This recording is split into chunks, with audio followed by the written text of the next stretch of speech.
পাঞ্চালী তোমাৰ অপমান মই পাহৰা নাই পাঞ্চালী মই জানো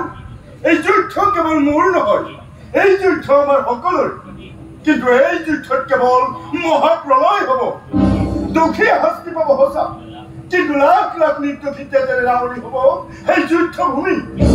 কিন্তু ন্যায় কেনেকৈ হ'ব ধৰ্মৰাজ সেই যুদ্ধ কেৱল ন্যায়ৰ বাবে সেই যুদ্ধত বিকটাৰ প্ৰতিজ্ঞা কি হ'ব সেই প্ৰতিজ্ঞা মই পাহৰা নাই পাঞ্চালী সেয়া আমি তোমাৰ সিদ্ধান্ত জানিব খুজিছো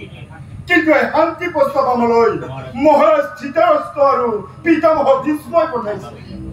আপোনাৰ বাবে কেৱল প্ৰস্তাৱ মহত্বপূৰ্ণ যি ৰাজসভাত মহাৰাজ ধৃতৰাষ্ট্ৰ পিতামহ ভীষ্মৰ সন্মুখত এগৰাকী নাৰীক বিমৰ্ষণ হৈছিল সেই সময় কেৱল মৌন হৈ চাই গৈছিল তেওঁলোকে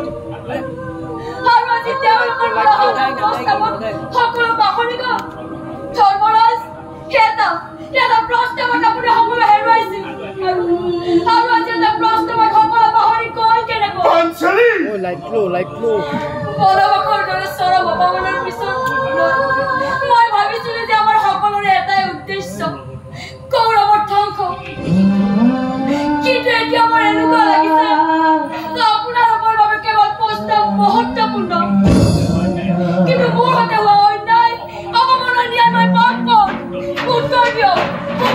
ধৰ্মৰাজ নিৰ্মাণ কিয় আপুনি এই শান্তি প্ৰস্তাৱে অন্তৰত জ্বলি থকা প্ৰতিশোধৰ জুই নুমুৱাই দিব পাৰিব কৌৰৱে আমাৰ দেশত হানি দিয়া ঘাঁহবোৰ শুকুৱাই দিব পাৰিব ৰাজসভাত আপোনালোকক কৰা প্ৰতিজ্ঞা পাহৰাই পেলাব পাৰিব তুমি এই প্ৰস্তাৱ স্বীকাৰ কৰিব পাৰা কিন্তু যিকোনো সিদ্ধান্ত লোৱাৰ আগে মই সখা বাসুদেৱৰ সৈতে কথা পাতিব বিচাৰো কিন্তু বাসুদেৱ হস্তিনাপুৰলৈ ৰাওনা হৈছে হস্তিনাপুৰলৈ কিন্তু কিয় পাণ্ডৱৰ শান্তি দূত হয় কি